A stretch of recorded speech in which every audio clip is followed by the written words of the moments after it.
Let's begin.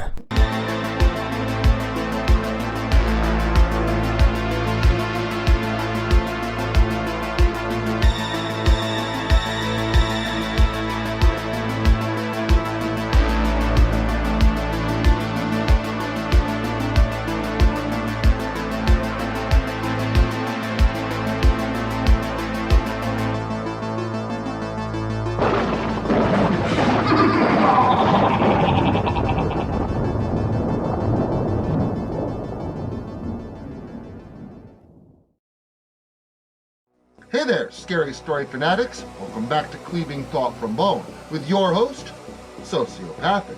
Ever made plans that go horribly wrong? Well, happens to me all the time. But at least I'm still here to talk about it, unlike some people. Settle in for a rebooted, terrifying tale that I like to call Something Hides in the River Mist.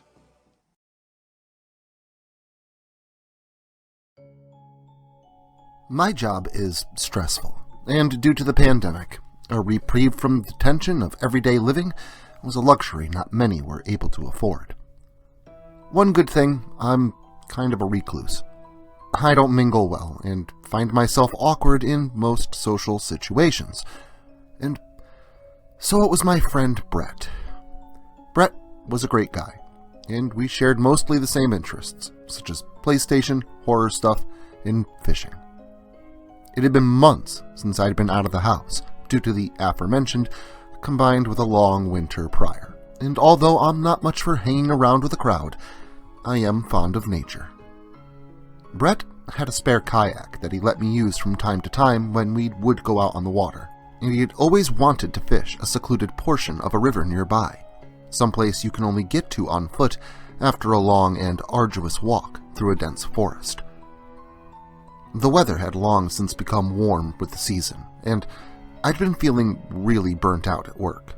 So I decided to take a day off, putting in for the time about a week beforehand. Though my job itself is basically a bag of dicks, my boss is a pretty decent guy, most of the time.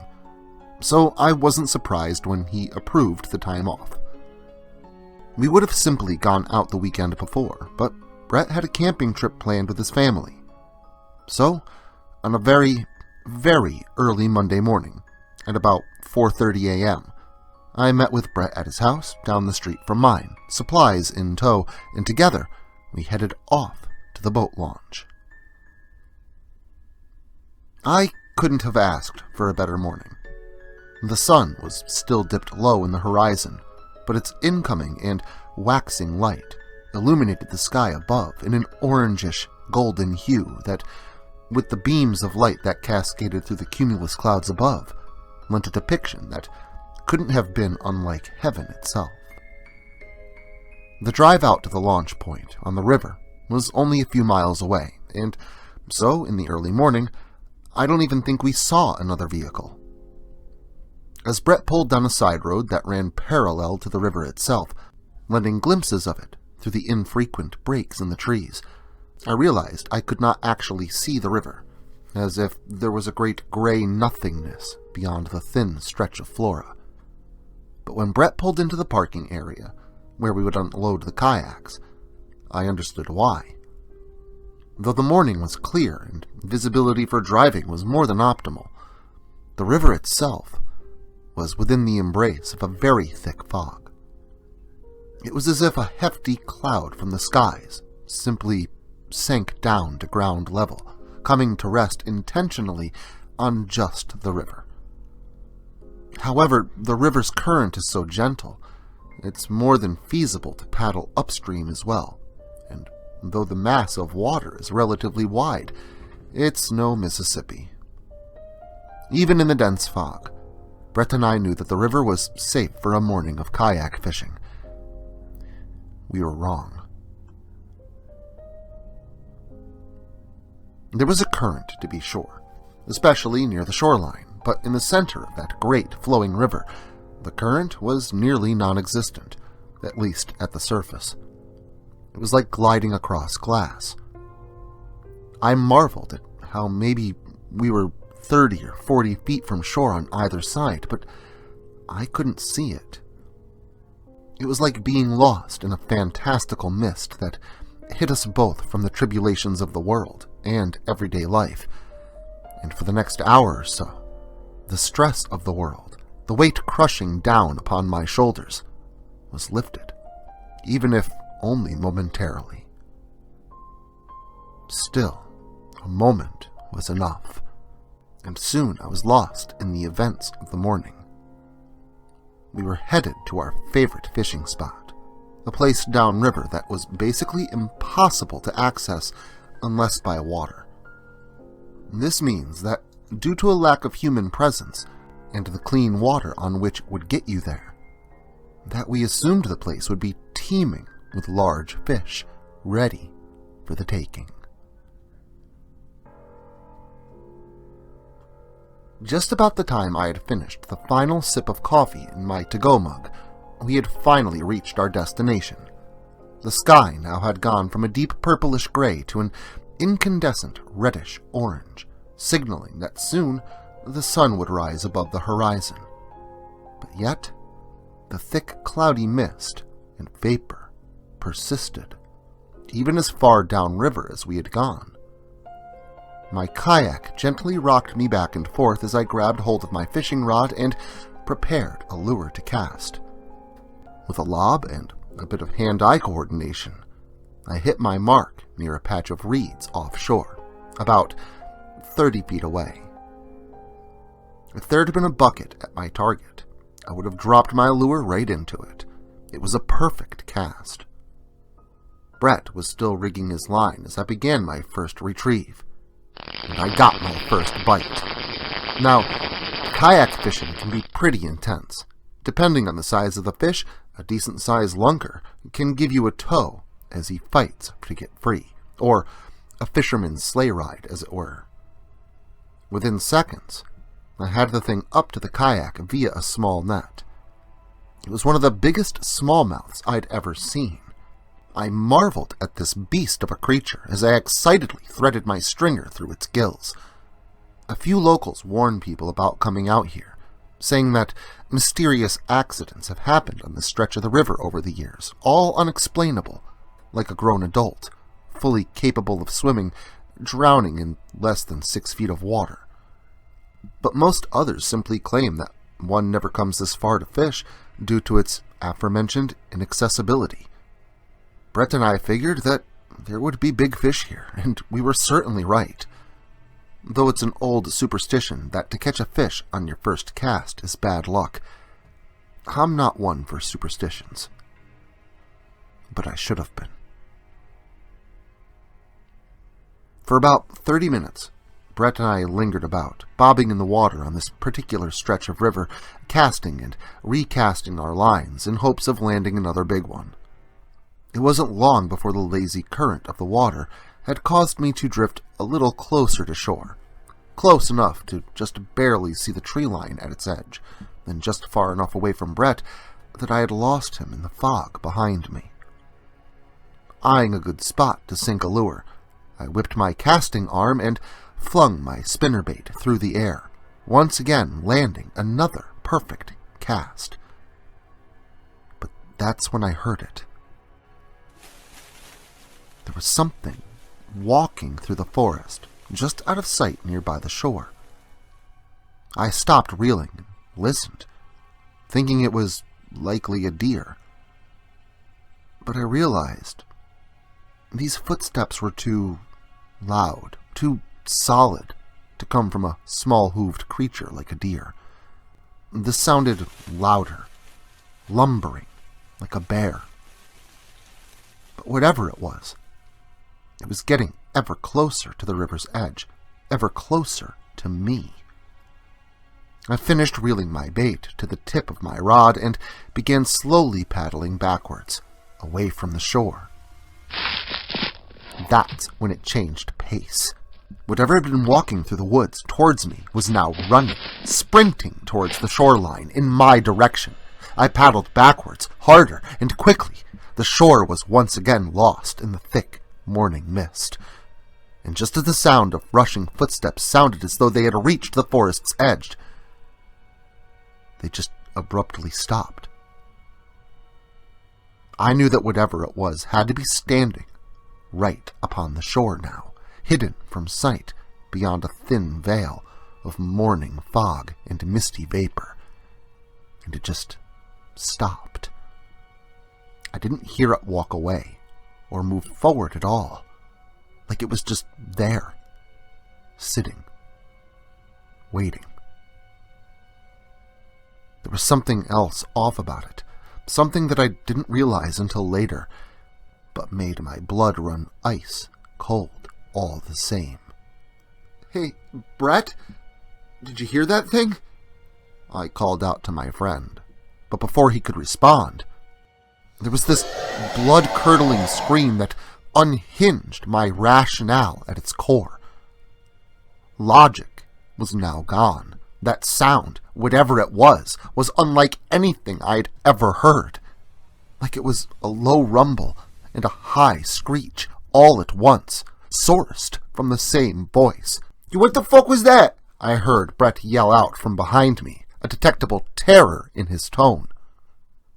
Before I could answer him, loud, banging sounds began to emanate from that shoreline, like large branches being broken or slammed against rocks and trees.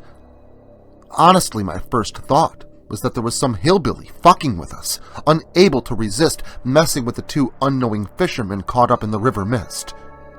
But whatever the explanation, our next course of action was the same, and it was one neither of us had to communicate with one another. We needed to get the fuck out of there. I couldn't see Brett, lost within the thick fog, but I knew he was behind me, because I could hear him yelling at me to paddle faster. The sounds of sloshing water from my paddles nearly drowned out every sound. And that is until that whooping noise started. And the thing that terrified me the most is that it came from the opposite shoreline. We'd heard nothing cross the river. And unless this thing had wings, there was more than one. And there had to be more than one. Because as we paddled as fast and hard as we could, whatever these things were could be heard running along the riverbank on either side, noises of branches being broken and leaves being thrashed simultaneously just inside the tree line. I yelled back at Brett, asking what the fuck these things were, but he only responded with that it didn't matter. All that mattered is that we got the hell out of there as fast as possible. He wasn't wrong. I heaved my arms in swift swooping motions, using the water to pull my vessel along as fast as it would go. The water slapped and battered against my hull as I broke through the small ripples on its mostly placid surface. Then there was a loud splash from behind me, one that made me wonder if Brett had capsized, prompting me to call out and ask if he was okay. What he said sent a chill down my spine and made my blood run cold. He simply said that that wasn't him, and to paddle faster. I dreaded to ponder the thought that crossed my mind, but I couldn't help it. If that loud splash wasn't him, then what was it? My muscles begged my arms to stop, burning with lactic acid, but this new implication of something now in the water with us caused an adrenaline surge like that I have never known. I didn't care if my arms fell off, and for the next few minutes, I paddled fervently without respite or losing focus. Soon, the fog began to clear, and our point of launch was in sight. The car was now visible, and our escape practically ensured. I yelled out to Brett, letting him know that I could see the vehicle and that we were almost there. I expected him to yell back, but I assumed that he was just as focused on escaping as I was. With my intensity and panic-driven speed, the kayak practically washed halfway up on shore when I beached it. I immediately jumped out and looked back to Brett, but I saw nothing. Before me lay a placid stretch of river water, dappled in a lingering but dissipating mist.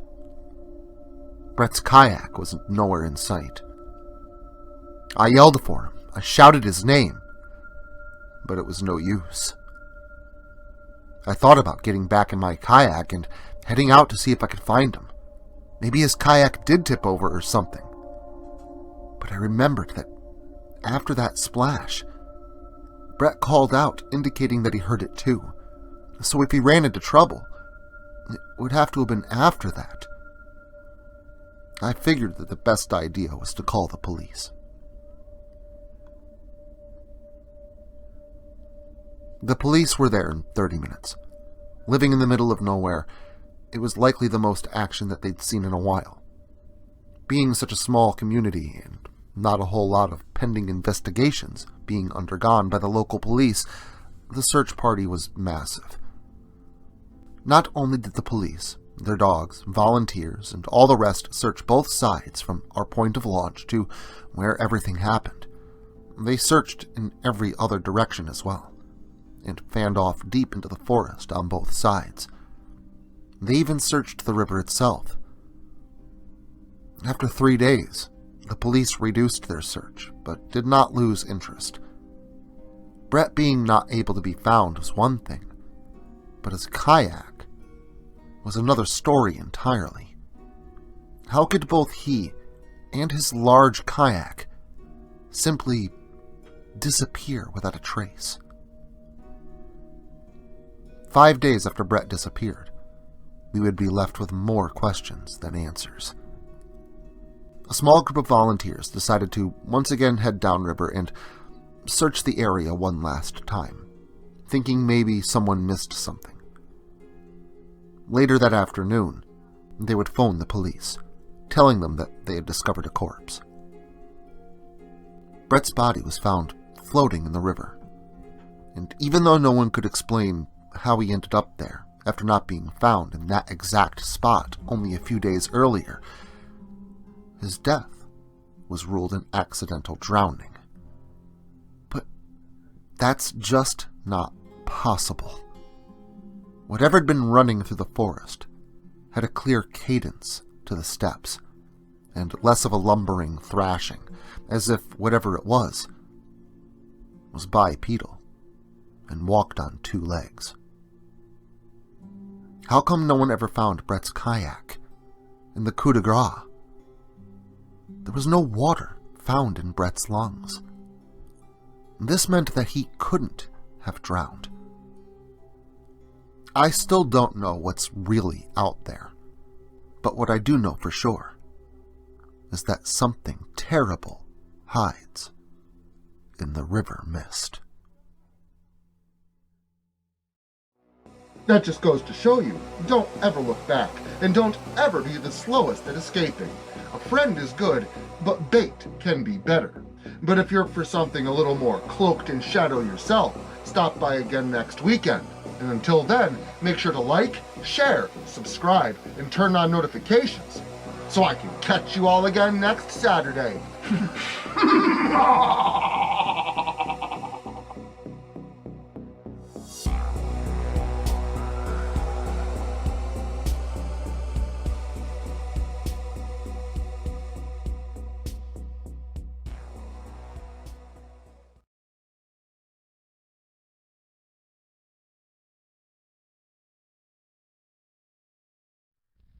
Social media can be very unpredictable, especially regarding horror content.